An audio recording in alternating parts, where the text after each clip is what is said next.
One of the things that I mentioned last week, if you remember, was that physics at a certain point, in my opinion, it really consists of like two Venn diagram circles. So I want to use this analogy again. In one of the Venn diagram circles is your ability to understand how to interpret a problem. And so if I give you a scenario, can you say, oh, look, that's an initial velocity, and oh, look, there's a time, and figure out what formula to use. If that's something you're good at, I think that's a good chunk of what physics involves. The other part of physics, the other Venn diagram circle, is do you have the math skills needed to be able to algebraically solve a formula? Does that make sense? And if you're good at both of those things, problem, puzzle solving, and math, physics at a certain point, it's all the same. Where what I really do for lessons, yes, I feel like I'm not getting your full attention. Where really what a lesson ends up looking like is very typical today. I'm going to introduce a new topic. I'm going to show you a new formula. And so long as you know how to do math, we're good. Does that make sense? Tomorrow will be the exact same thing. I'll introduce a new concept. We'll throw you in a new formula. And if you know how to do math, at some point physics is very, very, I don't want to say repetitive because it's not easy. It still is challenging, but it's very similar.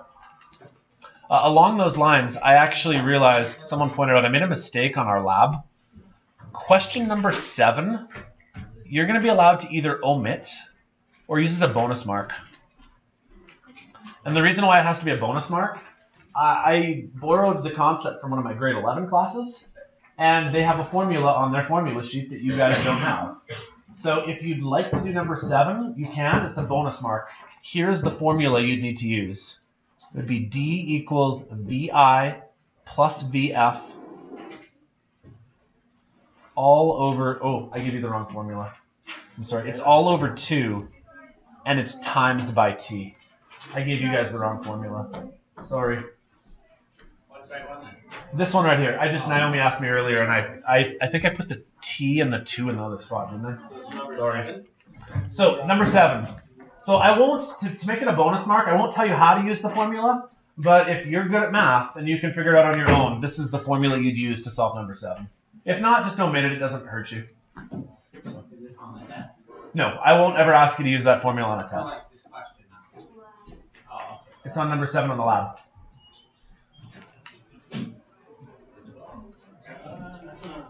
Okay, so for today's topic, I want to begin by introducing a concept, and then later I'm going to show you the formula, and then typically I'm only going to do just a few examples because if you understand how to do math, really it's all very similar. So here's the concept. It's potential energy. Sometimes there's energy that is actively in motion. Well, like if I throw my orange at someone not paying attention, who should I throw it at? Because it's in motion, that's not really a potential energy. It's actually moving and it's doing something. Does that make sense? But there are certain types of energy where it's not actually doing something yet, but it has the capacity to do so in the future. For example, like a battery is a great example of potential energy. There's energy stored inside the battery, but as it just sits there, is it actually doing anything? I'd say, well, no. But if I hook that battery up to a circuit and it turns on a light, well, now it's being converted into light energy, and now it's actively doing something. Does that make sense? So I'd like to talk with you guys then about a few different types of stored energy. So here's probably the most common type of stored energy. It's energy due to gravity. Okay. Again, here's my orange. I'm holding my orange up here right now. Does the orange have energy? I'd say, well, is it currently doing anything? No. But does it have the capacity to do something? Sure, if I let it go, it'll fall. Now, if it falls on my foot, it's an orange, so it won't hurt that much. But let's say it was a big concrete block. Then if it falls on my foot, then I'll feel it. Does that make sense? So even though it's not moving currently, gravity has the potential to make something move. This is a really key word right here. It's location. I'm just going to stand up and get closer to a table so I can actually drop this. If I were to drop this orange from right here, does it have a lot of potential energy? No. Well, it had that much. Because it fell in the Oh, okay, but it had a little bit of potential energy. What happens if it was on the top of a really, really, really high lift, and the guy drops it from like 10 meters above the ground, what's going to happen to the orange? Splat, maybe. It's going to splat everywhere. So the higher something is, the more energy it's going to have. Does that make sense? If I drop this from right here and it lands on me, it's not really going to hurt. But if someone drops even an orange from, like, say on the top of the Empire State Building, something as small as an orange falling from that high hitting your head, that's going to hurt a lot, isn't it? Because it's going to be moving quite fast by the time it's done.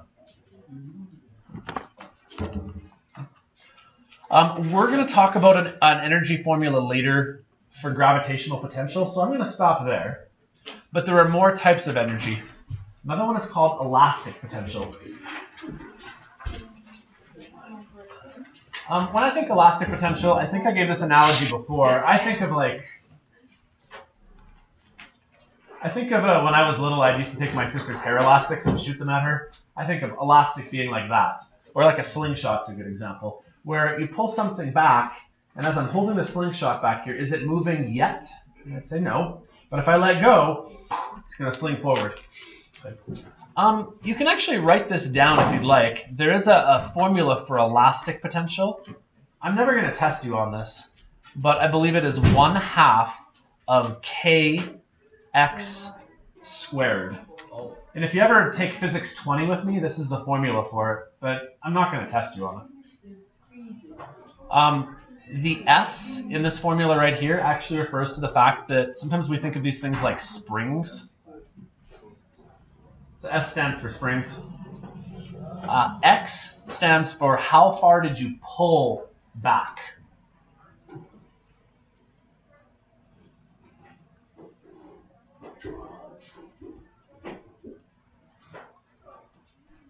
And then the K is basically a numerical constant that refers to how spongy or stiff the spring is. Because, like, say, certain elastics are really easy to pull back, but there's other ones where, like, you really have to strain to pull it back. Does that make sense? That's what K refers to, is like the springiness. Springiness constant. Yeah. That being said, I'm not testing you that on this in this course here, so don't feel like you need to memorize this. But there is actually a formula for working with springs, and again, if you understand how to use formulas, you can probably manage. It depends on whether you're good at math or not, I guess.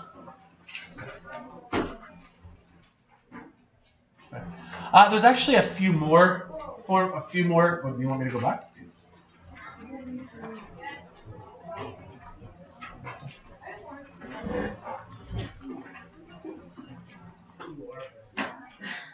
A lot of printing today.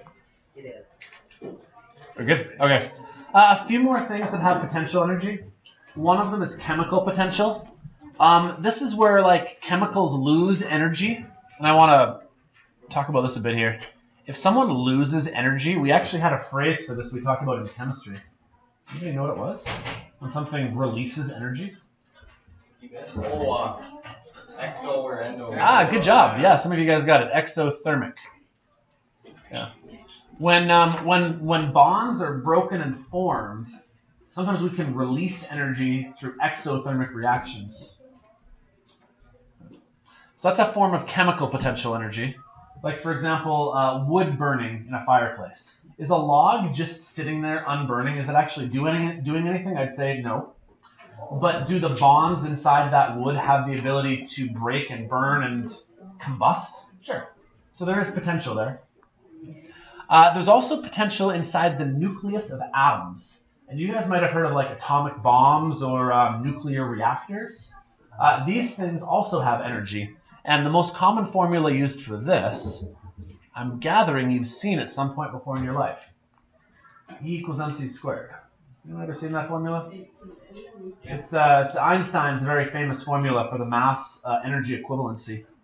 Again, I'm not going to ask you to use that formula, but if you happen to know how, and you had good math skills, E stands for energy. M stands for mass. And C is actually the speed of light. But don't worry about that unless you're someone who's like, yeah, I'm going to be taking physics next year. Because we'll use that formula next year if you want me to teach you physics. So. What's the piece of You good? I'd like to focus for our course just on one of those types of potential. We're going to focus purely on how gravity gives things energy. So I just want to give some notes on gravity. I feel like most of you probably have a reasonable understanding of gravity. You've been alive for 15-something years. 17 years. So you probably understand that if I let go of this, it's going to fall. Because you've been around for a while. Okay. But I'd like to talk more about the physics behind why it falls. Okay. So gravity is actually a property of anything with mass. Okay. If you guys had a chance to watch that that video of Stephen Hawking's, one of the ideas they have is that the early universe came together because of gravity. Individual particles started attracting each other and clumping together. And that's actually what's happening between you and the Earth.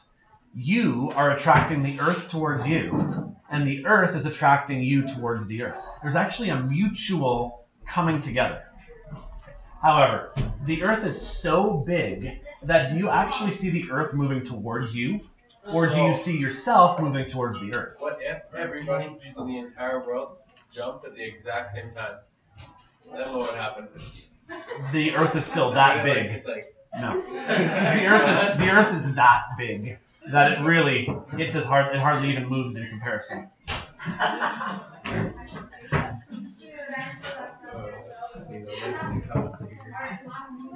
There's so much gravity like pulling it. Well, okay, so can I start over again? I feel like you got a little distracted there. Any two objects are gravitationally attracted to each other. For example, me and my water bottle. There is actually gravity between me and my water bottle. However, I am quite small, and my water bottle is even smaller. So the amount of gravity force between us is hardly noticeable. Okay? Normally, the only way we notice gravity, the only way it's big enough to matter, is if you're talking about very large objects, like, say, the Earth itself. The Earth itself, Jordy, focus. Thank you. The Earth itself is so big that me and the Earth have enough force between us that the Earth is going to come slightly towards me, and I am going to come slightly towards the Earth. Except really, what really happens is I come towards the Earth. Because the Earth is so big, it moves like that much. Okay. Has anyone ever seen like videos of people jumping on the moon? Yeah. When the original space people like Neil Armstrong went to the moon, they bounced quite high. Is there still gravity on the moon? Yes, there's still gravity. However, it is nowhere near as much. It's about 1/6 as much gravity. And the reason for that is that the moon is a much smaller object. Guys. Oh wow, that's so cool. Focus. I'm getting a little sick of this. The moon is very large still, so there is noticeable gravity. But there's not as much gravity as Earth because Earth is much bigger. If you were to go to a planet like, say, Jupiter, we don't actually believe that people could survive on Jupiter because Jupiter is so big that gravity would actually start crushing your body and you would become squished just due to being that close to Jupiter. It would be like one of those car crushers that starts squishing from both ends. You would actually become shorter on a planet like Jupiter because it's that big. That one video I showed you of Stephen Hawking, they mentioned that one of the issues with going into outer space and living on Mars is that your bones and muscles would start to weaken. And then you wouldn't be able to come back to Earth because your body would, Yeah, your body would have adapted probably. Living on Mars, there'd be way less gravity. And being less gravity, you would become like taller. Your bones would lengthen, your muscles would loosen. And then when you came back to Earth again, they would re-tighten up due to more gravity. And your body probably wouldn't react very well is the idea.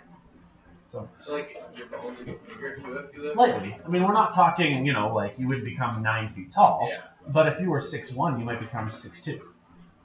Because gravity is not pulling you in quite as much.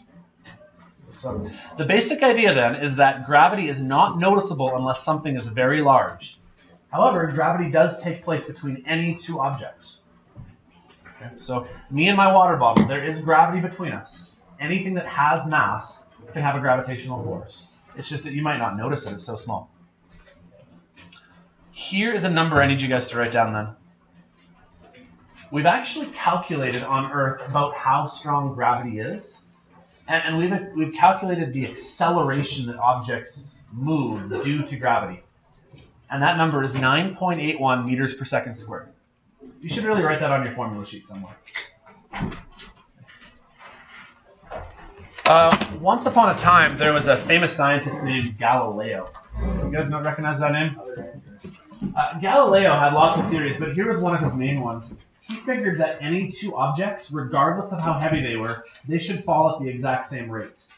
And so he went to the top of the Leaning Tower of Pisa, and he took two cannonballs to the top of the tower with him. One a small cannonball, and one a big heavy cannonball. And I'm just going to do it with just a pin and a weight here. And he took them and he dropped them. And at the time, people had a theory that heavier things fell faster. And so they figured that the heavy cannonball should hit the ground first. But that's actually not true. If you take two objects and drop them at the exact same time, the pen and the weight, they weigh vastly different amounts. But they both landed, if you can see here, they're both going to land at the exact same time. As you watching this video, there's a bowling ball and a feather. Right. Same thing. So long as the feather doesn't float due to air resistance, then yes, it will. Okay. So Earth always seems to make things accelerate at this rate right here. And that's the number we're going to use in one of our first formulas. So here's the first formula I need you guys to be able to work with. Hopefully this one is also on your formula sheet, is it? Okay, I thought I forgot one. Can you write it down on the formula sheet? Because I will test you on this one. So this formula is F with a little g is equal to mg. So let me talk you through how this formula works. F stands for force, and the little g is not actually its own variable. It's letting you know what type of force it is. And so this is the force due to gravity. That's what this g here stands for. So this is all just one term. It just means the force of gravity. And the force of gravity is then equivalent to two things. Mass, which is how heavy something is, times by g, which we just told you. Gravity on Earth is at 9.81 meters per second squared.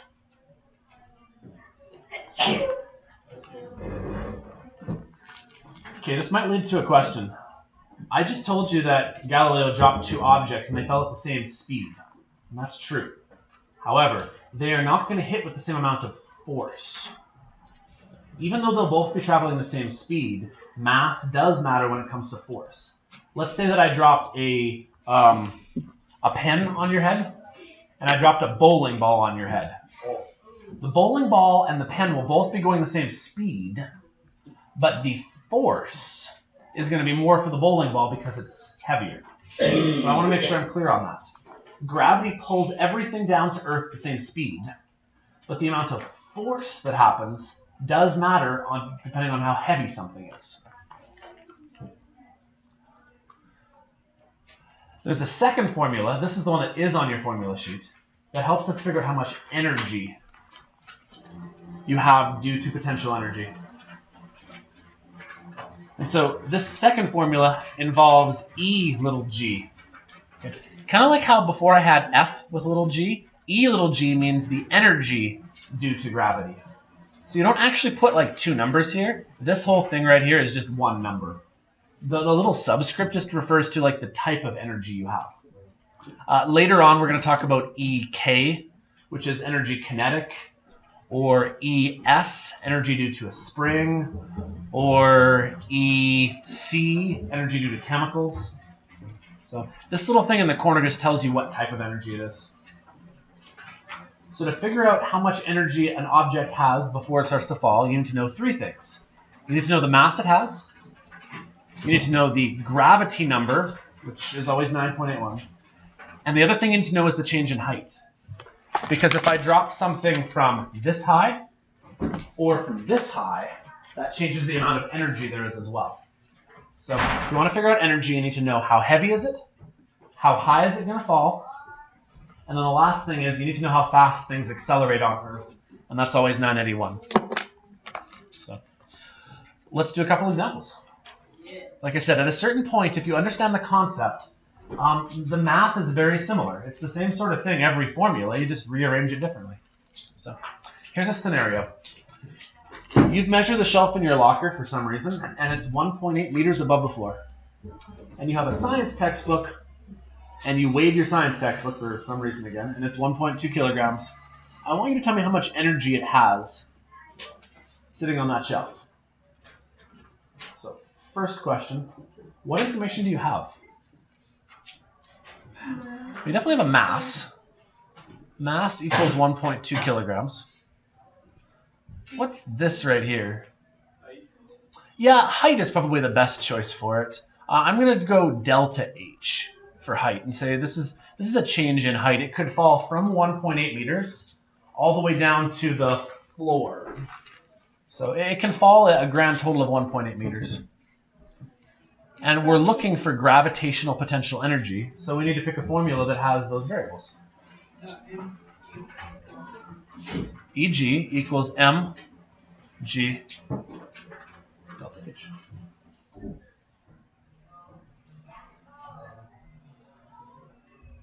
All right, well, let's start plugging in some information we know. Do we know the mass of the textbook? Yeah, 1.2 kilograms. Anybody remember what G was? 9.81. Yeah, it's, by the way, if we're talking about things on Earth, it's always going to be 9.81. However, I might throw a twist at you, and I might say, what would it be like on the moon? And if I told you it was on the moon, I would give you a new number to put in place of G.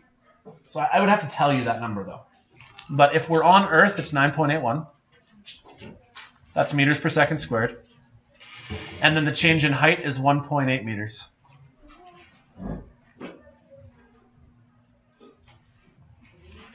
Do you have to do any fancy algebra on this one and rearrange numbers?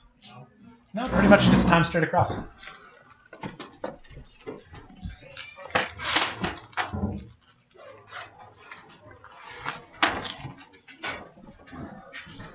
So 1.2 times 9.81 times 1.8. I get this, 21.1896. Okay, I gotta get the details right now though.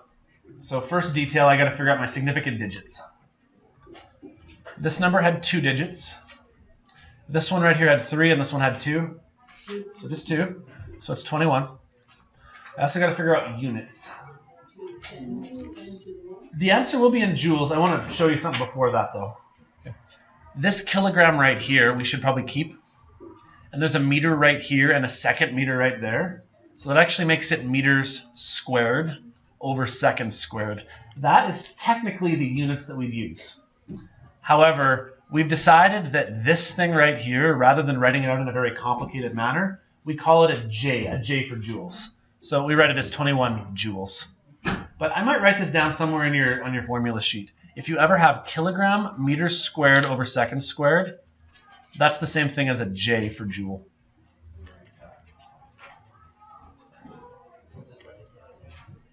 Now, we've actually talked about joules before somewhere else. A joule was equal to something else earlier in the work section of notes. Does anyone remember what a joule was equal to in the work section? Say that louder. It was also equal to a Newton meter. So if I want to extend this, it could be equal to a joule.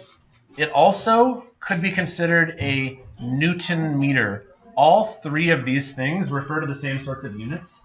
Typically, I would suggest we write it in joules because it's more convenient. But you could break it up into kilogram meter squared second squared. All of these mean the same thing. How do we know about the meters per second squared thing? Well, do you see how there's a meter symbol right here? And there's a second meter symbol right here? Oh, yeah. Because there's 2 of them, I'm squaring the meters. And then the seconds right here came with seconds squared. So like nothing actually canceled. No, I got it. You're good? Let's try another one. We're going to go backwards here. Here I'm going to tell you that you're going to use 565 joules of energy to move a 12 kilogram box up a flight of stairs. My question is, how high are the stairs? So I might recommend, if you're absolutely stumped on where to start, let's write out what you know. This 12 kilograms is a mass. This 565 joules looks like it's the amount of energy you're going to use. And I'm going to be more specific later because we're going to talk about other forms of energy over different days. But I think for today it makes sense to make it the gravity energy that you're going to overcome. And the question was, how high is the flight of stairs? So what we're really looking for is the change in height.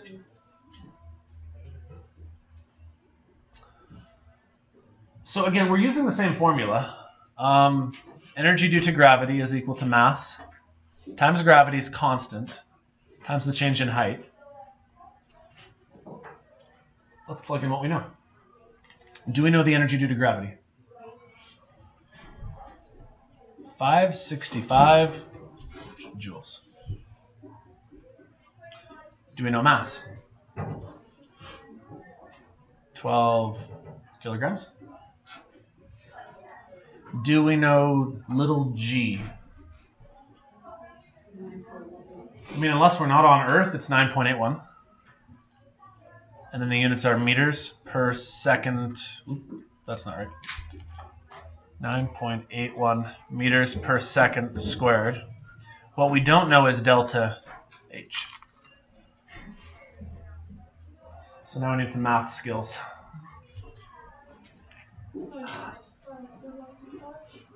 Divided by, we're going to have to get rid of this 12 right here. So I'm going to divide this side by 12 kilograms. I'm going to divide this side by 12 kilograms. That'll cancel that little bit. And I'm also going to have to divide by 9.81 on both sides. Because that'll cancel this. So to get rid of the 12 and the 9.81, both of those numbers I need to divide to the bottom of the other side of the fraction. So here's how it might look then. 565, rather than writing it with J though, I'd like to write out the other unit type just to make sure everything cancels. So a joule is equal to a kilogram, meters squared over second squared. We're going to divide it by 12 kilograms, and we're also going to divide by 9.81 meters per second squared. Watch the units. Let's make sure that everything actually does cancel. Give me a second to catch up. Here's the kilograms. Cancels with that one. Right here, there's a single m right there. Up top, there's meters squared. So like the squared, the second of the meters can cancel with that one right there. This second squared right here can cancel with this second squared right here. What's the only unit left? The only unit left is meters. So now we just need our calculators. Take 565 and divide by whatever 12 times 9.81 is. If you have a graphing calculator or something like mine, I might show you how to, I would put a bracket around the bottom just so it does it in stages. Come on. So I do 565 divided by bracket 12 times 9.81.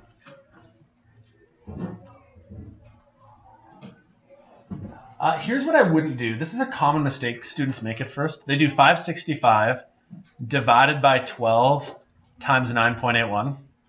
If you type it in your calculator like this, it probably is going to screw up, because what your calculator thinks you're asking it to do is do the 565 divided by 12, but it thinks that the 981 is actually up on the top of the fraction when you write it like this. Your calculator is very literal. So I would recommend you put it in a bracket to imply that both of those numbers are on the bottom. Because you see how there's two different answers here and they're not both the same. So the right answer is the top one, 4.7995. With SIGDIGs, I only get 2, so 4.8 meters.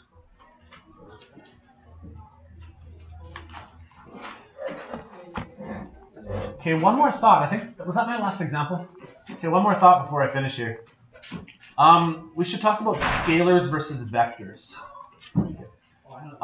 Scalar means that there is no direction, and vector means that direction does matter.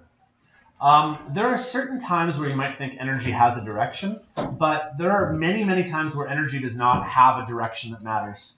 For example, the batteries in your calculator. What direction is that energy traveling? Yeah, not really traveling in a direction so much. Now, like, say something is falling due to gravity. You might be able to argue that, yeah, it's falling down. But in general, a lot of different forms of energy don't go in just one direction. Like, here's another example. Light energy. Which direction is light energy traveling? West, north, east? But isn't it kind of going in all directions? Okay. So as a general rule, energy is considered a scalar, meaning we don't include a direction on it. By that logic, you know how we just found a height right here? This height will also not have a direction. Okay? Even though it seems logical that height is probably going like up or down, if we're talking about energy type formulas, we don't use directions to them. Direction doesn't really matter because a lot of times energy direction is just not reasonable to say which way did the sound go. And I'd say it went all directions. It went north and south and east and west. Energy due to sound goes all directions. So, does that make sense? Okay, so quick summary then. Energy is where we're going now. Energy is measured in joules. Today we talked about gravitational energy, which we put a little g in the corner. There's a formula on your formula sheet right below it where it's probably like E with a little k.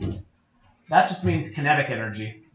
And the more you go on in physics, the more different types of energy formulas I'll tell you about.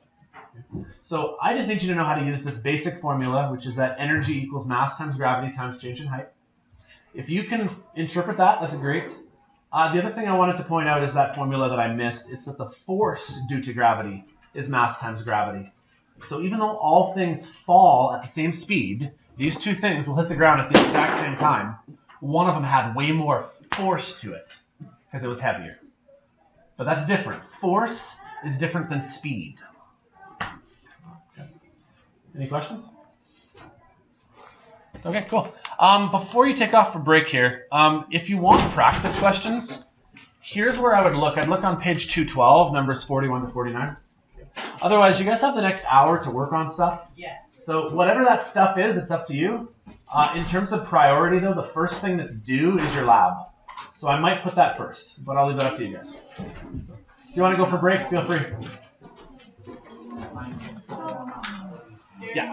Yeah, for sure. Let me just...